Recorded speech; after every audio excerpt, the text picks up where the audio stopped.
नमस्कार बच्चों। पिछली क्लास में अपन ने देखा था इल्तुतमिश की समस्याओं का समाधान। कुछ समस्याओं पे अपन ने चर्चा की थी। इसके बाद आज अपन इस क्लास के अंदर बाकी की समस्याओं के बारे में विस्तार से पढ़ेंगे। मैंने आप लोगों को उसकी 4 समस्याओं के बारे में बता दिया था। विरोधी तुर्क अमीरों का दमन, किस प्रकार से उसने अपने विरोधी तुर्क अमीरों का दमन किया था। उसके बाद अमीरों का विश्वासपात अमीरों का उसने एक गठन बनाया था जिसे चालीसा मंडल के नाम से जाना जाता है। फिर बताया था मैंने आपको यल्दोज का दमन, किस प्रकार से उसका प्रबल प्रतिद्वंदी यल्दोज और कुबाचा थे, उन दोनों का उसने दमन करा था। नेक्स्ट अपन देखते हैं मंगोल आक्रमण का संकट। 1221 ईस्वी में इल्तुतमिश के सामने मंगोल आक्रमण का भयंकर संकट आ खड़ा हुआ, जिसे उसने अपनी कूटनीतिक प्रतिभा के द्वारा दूर करने में सफलता प्राप्त की। मध्य एशिया के रेगिस्तान में बसने वाले मंगोल जाति को चंगेज खान ने संगठित करके चीन, तुर्किस्तान, इराक, मध्य एशिया और फारस को पराकांत करके एक विशाल साम्राज्य स्थापित किया। इतिहासकारों के विवरणों से पता चलता है कि मंगोलों में भयानक बब्बरता तथा रक्त पिपासा विद्यमान थी। चंगेज की मंगोल सेना के सामने ख्वारिज़म का शक्तिशाली साम्राज्य भी धराशायी हो गया। ख्वारिज़म का शाह कैप्सिकम सागर की तरफ भाग गया और उसका युवराज जलालुद्दीन मकबरनी भारत की ओर चला आया। युवराज का पीछा करते हुए मंगोल भी भारत की ओर आ धमके। जलालुद्दीन ने कुबाचा के कुछ क्षेत्रों पर अधिकार जमा लिया और बाद में पंजाब के खोखरों से मित्रता स्थापित करके पंजाब पर अपना अधिकार जमा लिया। इसके बाद उसने इल्तुतमिश की सेवा में अपना राजदूत भेजकर मंगोलों के विरुद्ध सैनिक सहायता की अपील की। जलालुद्दीन ने इल्तुतमिश की धार्मिक भावनाओं को उभारने का प्रयास किया। इल्तुतमिश के सामने दुविधापूर्ण स्थिति आ खड़ी हुई। एक तरफ तो स्वदेशी शरणार्थी युवराज को सहायता न देने से मुस्लिम जगत में उसकी बदनामी होना निश्चित थी, परंतु सहायता देने का अर्थ था चंगेज खां को दिल्ली सल्तनत पर आक्रमण करने के लिए भड़काना, क्योंकि चंगेज खां एक तटस्थ राज्य पर आक्रमण करना नहीं चाहता था और इसीलिए अभी तक उसने सिंधु नदी को पार नहीं किया था। ऐसी स्थिति में इल्तुतमिश ने कूटनीतिक सूझबूझ से काम लिया और विनम्रता पूर्वक जलालुद्दीन को कहला भेजा कि भारत की गर्म जलवायु आपके निवास के अनुकूल नहीं है, अतः आप पंजाब खाली करके वापस लौट जाएं।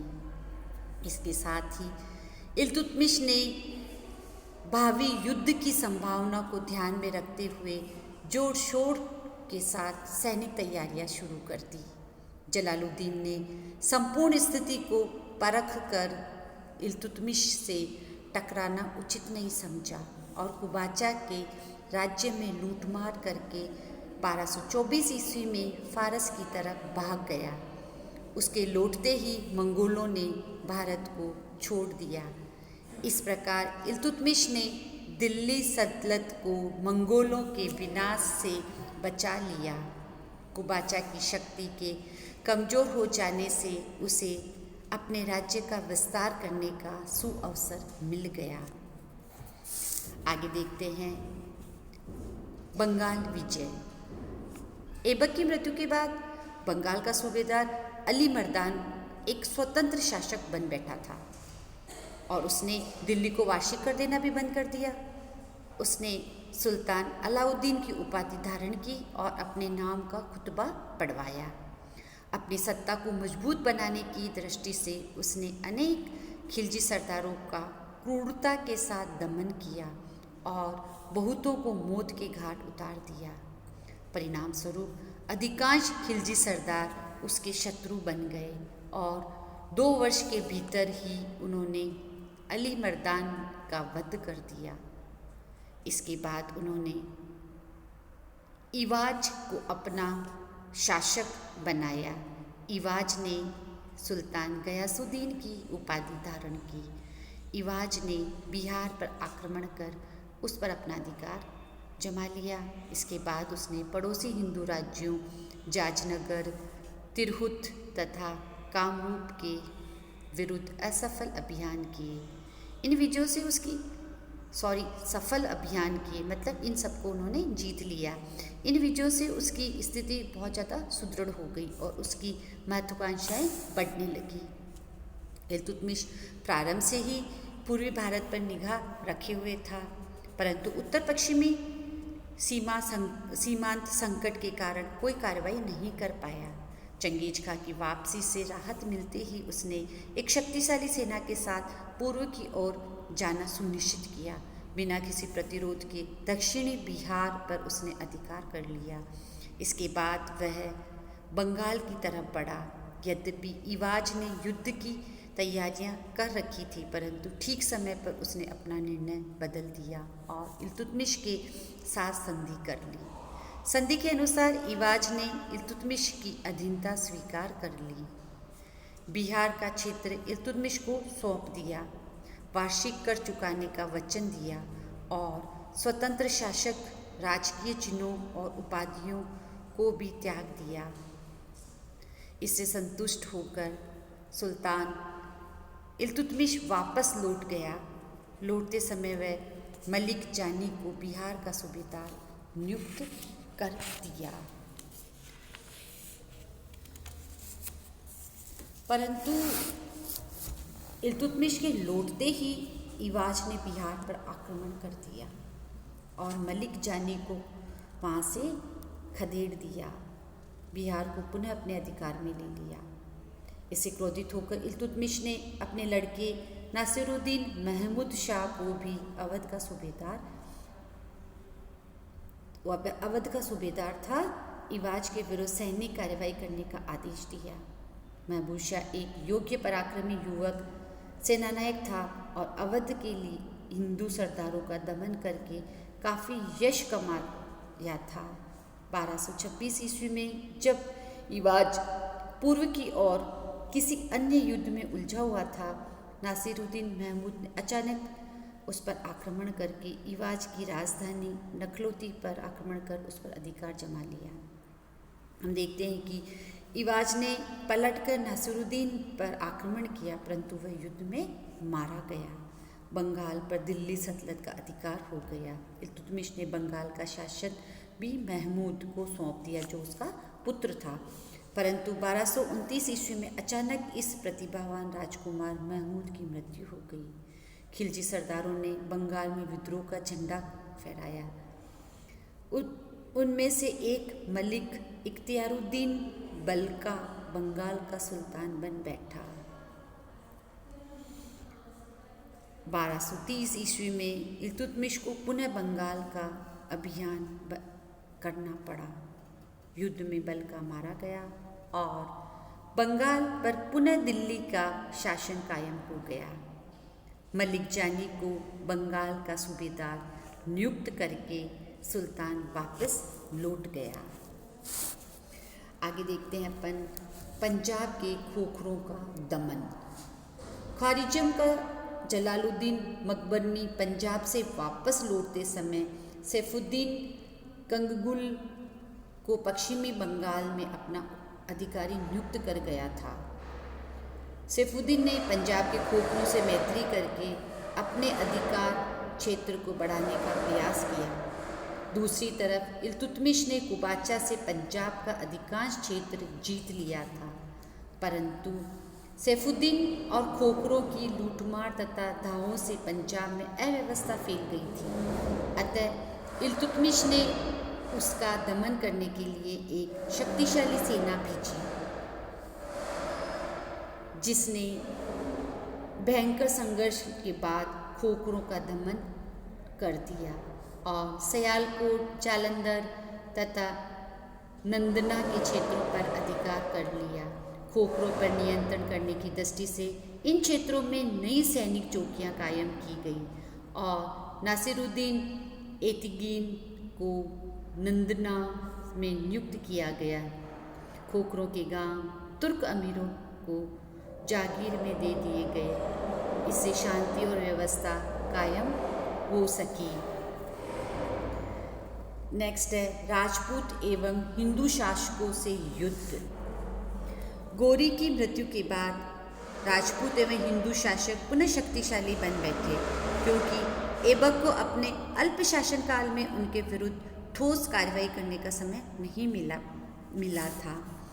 इल्तुतमिश ने 1225 ईस्वी तक विभिन्न समस्याओं में फंसा रहा, परंतु उसके बाद उसने उन राज्यों को जीतकर दिल्ली सल्तनत की सीमाओं का विस्तार करने का निश्चय किया।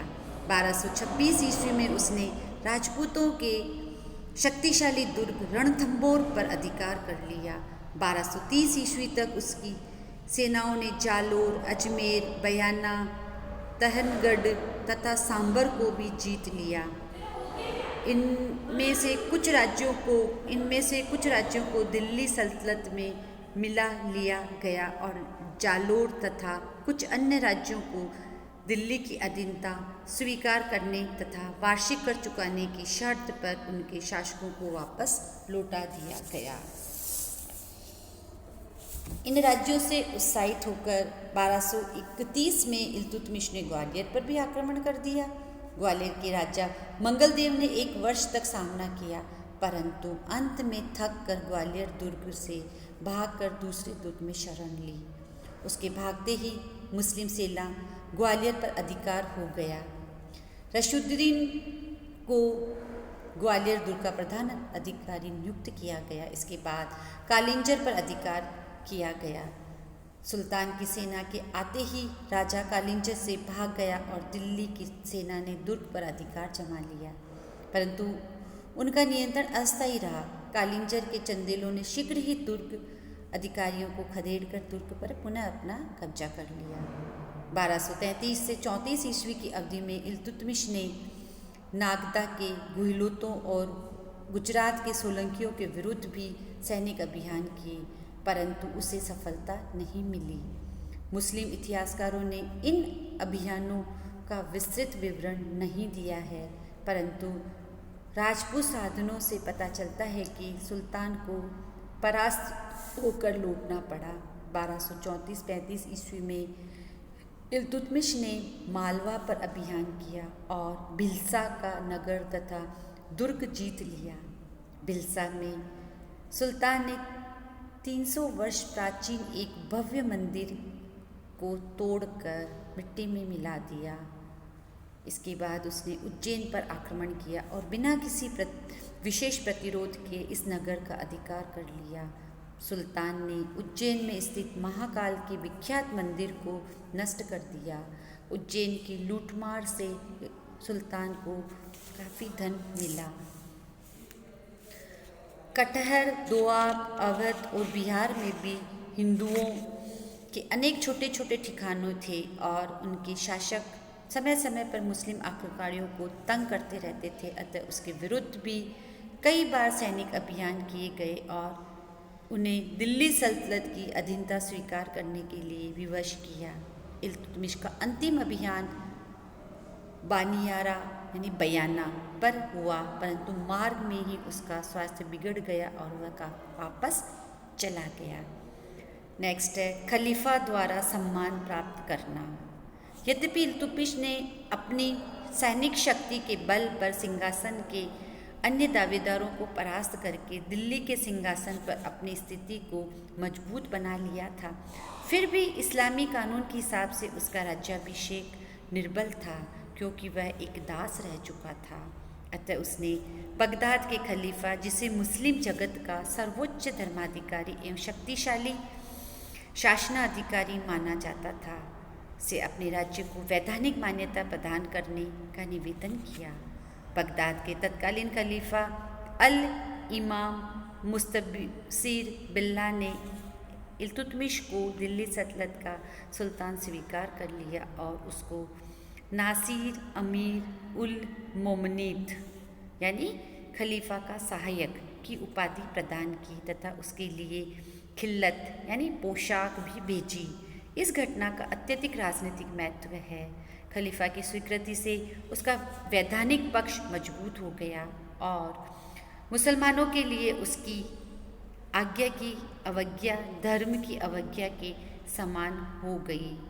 अब उन लोगों का मुंह भी बंद हो गया जो उसे दास मानकर उसके राज्याधिकार की आलोचना किया करते थे।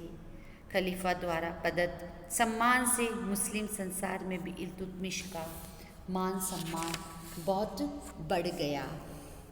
इस प्रकार देखते हैं कि इल्तुतमिश ने अपनी किस प्रकार से योजनाएं बनाकर अपनी समस्याओं से निजात पाई और भारत में एक सुदृढ़ शक्तिशाली राज्य का गठन किया। धन्यवाद बच्चों।